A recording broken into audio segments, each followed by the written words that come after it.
Preparing for a financial analyst at RWE interview? You've reached Candy Mentor, and this video is for you.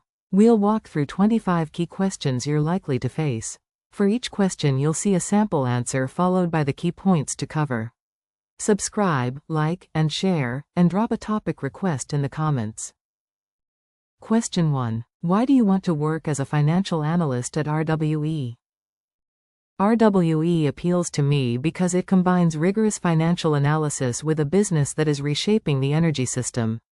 I am particularly interested in evaluating renewable projects, understanding power market drivers, and translating operational performance into investment decisions. The role would let me apply accounting, forecasting, and modeling skills while learning an industry where regulation, commodity prices, and project execution matter significantly. I also value RWE's international platform and its focus on disciplined growth alongside decarbonization. While answering, connect your analytical interests with RWE's renewable energy transformation, explain why the energy sector matters to you, and demonstrate awareness of the company's operating complexity, capital intensity, and long-term strategic priorities. Question 2. What do you know about RWE's business model? RWE develops, owns, and operates renewable and conventional generation assets, supported by energy trading, storage, and related commercial activities. Its economics depend on producing electricity, selling output through contracted or market-based arrangements, and managing price and volume risk. Renewable projects require substantial upfront capital but can generate long-duration cash flows. Flexible assets and trading provide additional value when markets are volatile. I would analyze each segment's operating drivers, returns, risks, and capital requirements. Make sure to cover RWE's renewable generation, flexible generation, energy trading, storage, and supply activities, while explaining how assets generate cash flows and how market prices, regulation, and project investment influence results. Question 3. Walk me through the 3 financial statements. The income statement shows revenue, expenses, operating profit, financing costs, taxes, and net income over a period. The balance sheet presents assets, liabilities, and equity at a point in time. The cash flow statement reconciles accounting profit to cash generated from operations, investing, and financing. Net income flows into retained earnings, depreciation reduces profit but is added back in operating cash flow, and capital expenditure increases assets while reducing investing cash flow. Together, they explain performance, resources, and liquidity. In your answer, explain the income statement, balance sheet, and cash flow statement, then describe how net income, working capital, debt, depreciation, and capital expenditure connect across the statements. Question 4. How would you build a financial forecast for an offshore wind project? I would begin with the development schedule, construction milestones, installed capacity, expected availability, and load factor to forecast generation.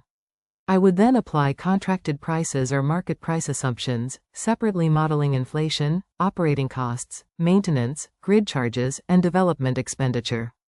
The model would include construction drawdowns, debt terms, depreciation, taxes, and working capital. Finally, I would run sensitivities for delays, lower wind yield, capex overruns, price changes, and curtailment before assessing returns and liquidity. Be sure to mention construction timing, installed capacity, availability, load factor, power prices or contracts, operating costs, capex, financing, taxes, depreciation, and scenario analysis around delays and market assumptions. Question 5. What is the difference between EBITDA, EBIT, and free cash flow? EBITDA measures operating earnings before interest, taxes, depreciation, and amortization, so it highlights underlying operating performance before non-cash asset charges. EBIT includes depreciation and amortization, reflecting the cost of using invested assets. Free cash flow goes further by incorporating taxes, working capital movements, and capital expenditure. For RWE, EBITDA can look strong during a construction-heavy period while free cash flow is negative because projects require significant investment. I would never treat one metric as a complete performance picture. Focus on the meaning and limitations of each measure, explain depreciation and capital expenditure treatment, and relate the distinction to asset-heavy power businesses where accounting profit and cash generation can diverge materially. Question 6. How do you calculate the net present value of an investment project? I calculate NPV by forecasting the project's incremental after-tax free cash flows, discounting each cash flow using an appropriate risk-adjusted rate, and subtracting the initial investment. If the asset has a useful residual value, I include it explicitly rather than assuming an arbitrary terminal value. A positive NPV indicates value creation at the selected discount rate. I would also test power prices, generation, capex, operating costs, timing, and discount rates because small assumption changes can materially affect a large infrastructure investment. In your answer, cover projected free cash flows, discount rate, timing, terminal value where relevant, initial investment, and decision rules, while distinguishing nominal from real assumptions and highlighting sensitivity analysis. Question 7. What is WACC, and how would you estimate it for RWE? WACC is the weighted average required return from equity and debt providers. I would estimate cost of equity using a risk-free rate, an appropriate beta, and an equity risk premium, then calculate debt cost using current borrowing rates adjusted for the tax shield. I would weight both using market values rather than book values. For an RWE project, I would consider country, technology, construction, merchant price, and regulatory risks, because the corporate WACC may not fit every asset. Make sure to explain cost of equity, after-tax cost of debt, market value weights, beta, risk-free rate, equity risk premium, and why project-specific risk may require an adjusted discount rate. Question 8. How do interest rates affect a renewable energy company like RWE? Higher interest rates increase borrowing costs and raise the discount rate used to value long-duration renewable cash flows. That can reduce project NPVs, acquisition valuations, and equity returns, especially when construction is debt-funded. Existing fixed-rate debt may provide protection, while floating-rate exposure can pressure earnings and cash flow. Contracted revenues improve predictability but do not eliminate financing risk. I would assess maturity profiles, hedges, refinancing needs, and project leverage rather than assuming every asset reacts identically. Discuss higher financing costs, lower discounted valuations, debt service pressure, project economics, hedging, contracted revenues, and potential benefits for reinvestment or acquisition opportunities when rates decline. Question 9. How would you analyze the impact of lower wholesale electricity prices on RWE? I would first separate contracted output from merchant exposure and identify which technologies and periods remain unhedged. Then I would quantify the effect on generation revenue, margins, EBITDA, cash flow, debt metrics, and project returns. I would consider whether lower prices also reduce fuel costs or change dispatch economics for flexible assets. Finally, I would test downside scenarios, review impairment indicators, and assess management responses, including hedging, operating cost reductions, capital reallocation, and delayed investment decisions. Focus on exposed generation volumes, hedging, contracted versus merchant revenue, asset dispatch, sensitivities, impairment indicators, liquidity, and management actions such as cost control or revised investment timing. Question 10. What financial ratios would you monitor for RWE? I would monitor EBITDA margin, EBIT margin, operating cash conversion, return on invested capital, net debt to EBITDA, funds from operations to debt, interest coverage, and current liquidity. For projects, I would add NPV, IRR, payback, capacity factor, availability, and cost per megawatt hour. The interpretation matters. Rising leverage may be sensible during construction but concerning if cash generation lags. I would compare ratios with budgets, prior periods, peers, covenants, and the project's development stage. Be sure to include profitability, leverage, liquidity, coverage, cash conversion, return metrics, and project-level indicators, explaining how each ratio supports decisions in a capital-intensive and volatile utility environment. Question 11. Explain the difference between operating and free cash flow. Operating cash flow measures cash generated by the business after adjusting profit for non-cash items and working capital movements. Free cash flow typically subtracts capital expenditure, although companies may present slightly different definitions.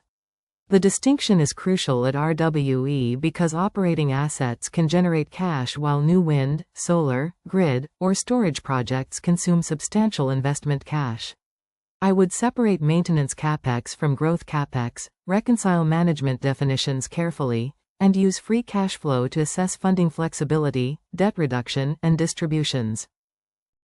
In your answer, define cash generated by operations, distinguish capital expenditure, explain maintenance versus growth investment, and show why cash flow conversion is important for RWE's funding and dividend capacity. Question 12. How would you assess whether a project is financially viable? I would assess the project from both financial and strategic perspectives.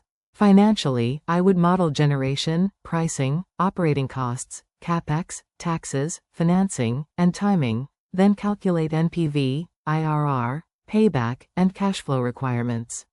I would test downside cases for delays, cost overruns, weaker resource quality, lower prices, and curtailment. I would also review permits, grid connection, contracts, counterparties, and execution capability. A project should proceed only when returns compensate for risk and it compares favorably with alternative uses of capital. Cover strategic fit, technical assumptions, revenue certainty, capex, operating costs, financing, NPV, IRR, downside cases, regulatory risks, construction execution, and capital allocation alternatives. Question 13. What is working capital, and why does it matter in energy businesses? Working capital represents short-term operating assets and liabilities, including receivables, payables, inventory, and certain trading-related balances. In energy businesses, collateral and margin requirements can also create significant liquidity movements.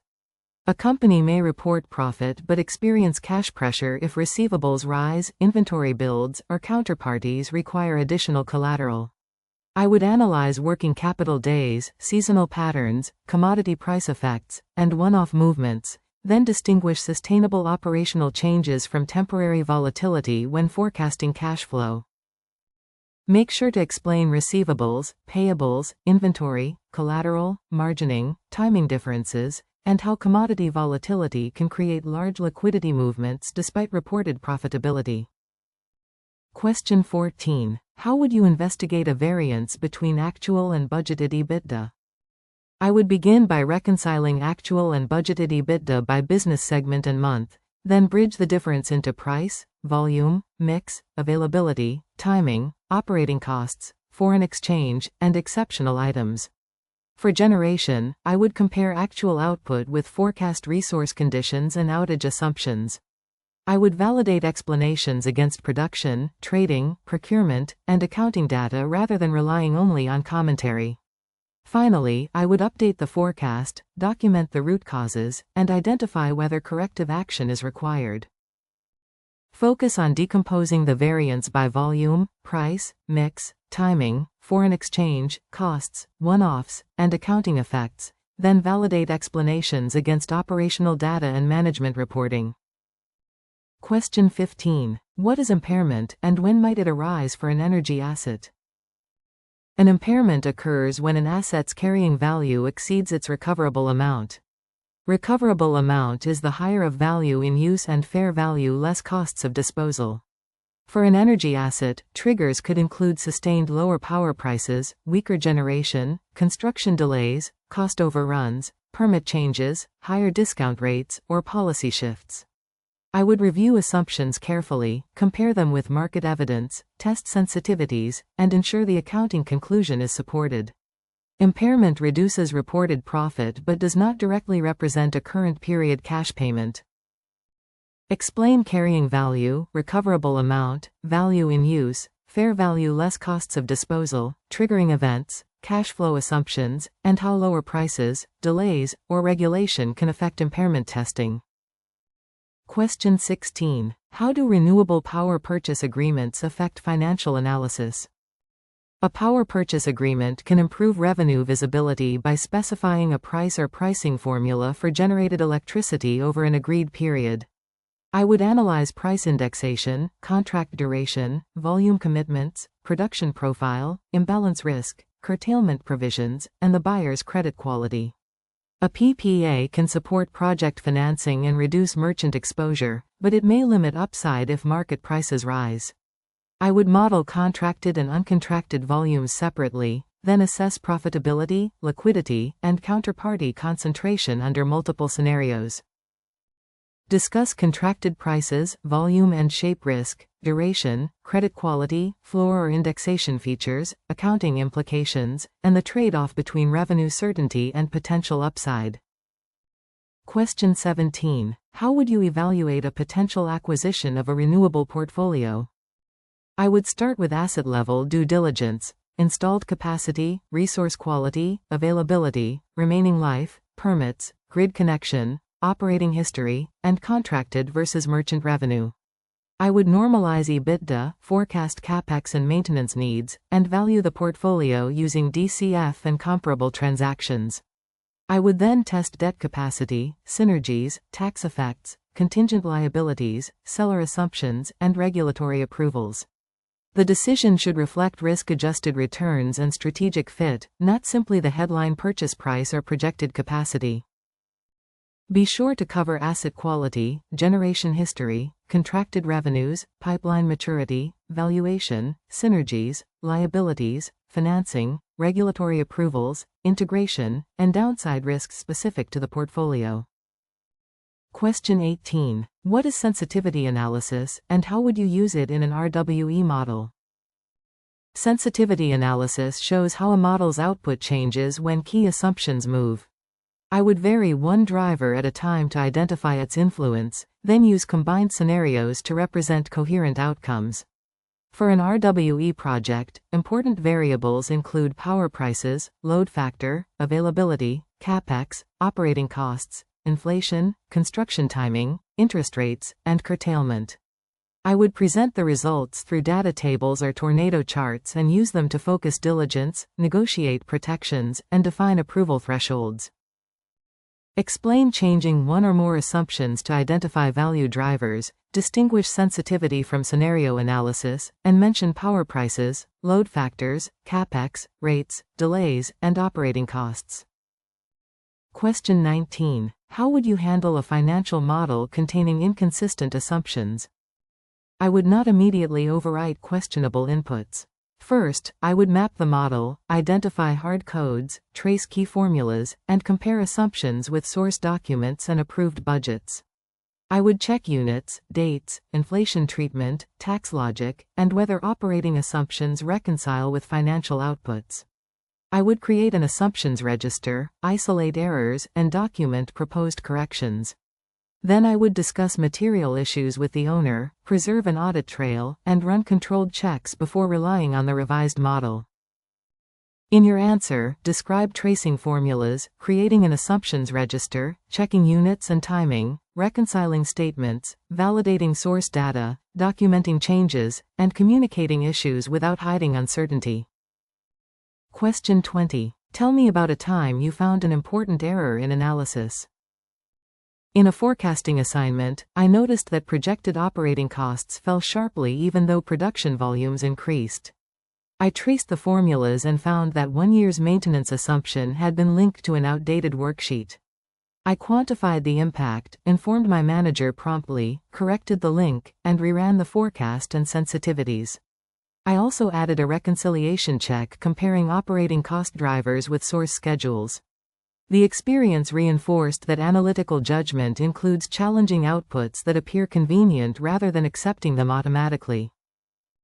Focus on the situation, your diagnostic process, the financial or decision impact, stakeholder communication, corrective action, and the control or habit you introduced to prevent recurrence. Question 21. How do you prioritize competing deadlines from different stakeholders? I prioritize work by decision deadline, financial materiality, dependencies, and the consequences of delay. I clarify the required output and level of precision with each stakeholder, then create a short plan with milestones. If deadlines conflict, I communicate the trade-off early rather than silently rushing everything. I may provide a clearly labeled preliminary view while completing the detailed analysis. Throughout, I protect review time for material numbers, because a fast answer that contains an avoidable error can create greater cost.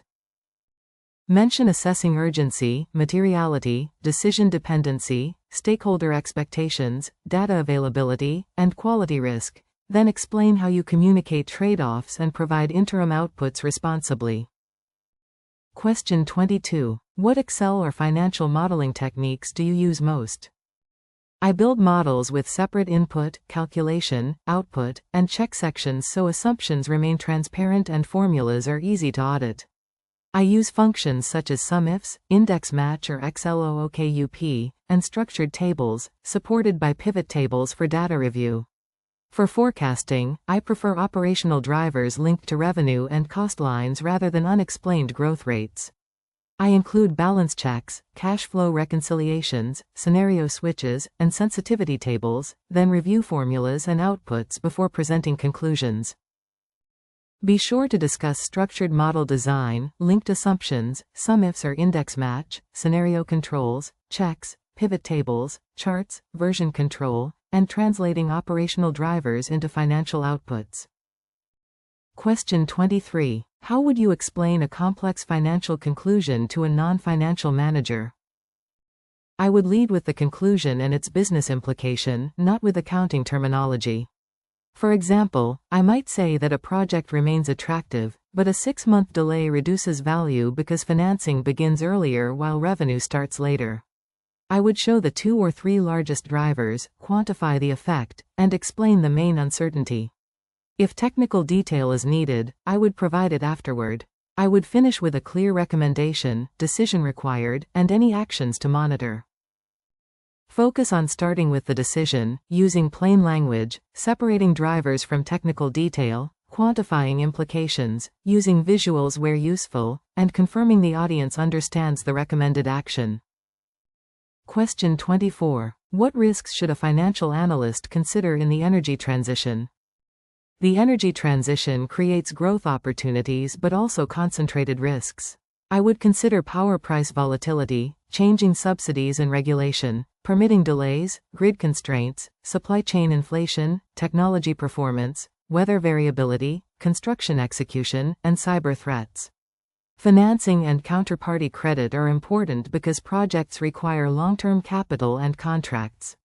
I would translate each risk into financial consequences, such as lower generation, delayed cash flow, higher capex, or weaker valuation, then use mitigants, insurance, hedging, and scenario analysis where appropriate. Cover commodity prices, regulation, permitting, technology, construction, supply chains, grid access, weather, cyber risk, financing, counterparty credit, and the possibility that assumptions become obsolete quickly. Question 25. How would you measure your success in the first 6 months at RWE?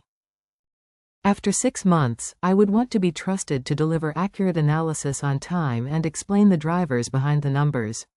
I would build a strong understanding of RWE's segments, reporting processes, models, data sources, and key operational metrics. Success would also mean developing productive relationships with finance and commercial teams, identifying at least one reporting or forecasting improvement, and constructively challenging assumptions when evidence supports it. Ultimately, my work should help managers allocate capital, manage risk, and make clearer decisions. In your answer, include technical accuracy, understanding of RWE's businesses, reliable delivery, stakeholder relationships, process improvements, effective challenge, and evidence that your analysis supports better decisions. If you are still with us, congratulations, you are much ahead of the rest and serious about preparing for your interview. We hope we were able to add value to your preparation and create some helpful content. Do not forget to like and share this video. Your small act can do great things for us.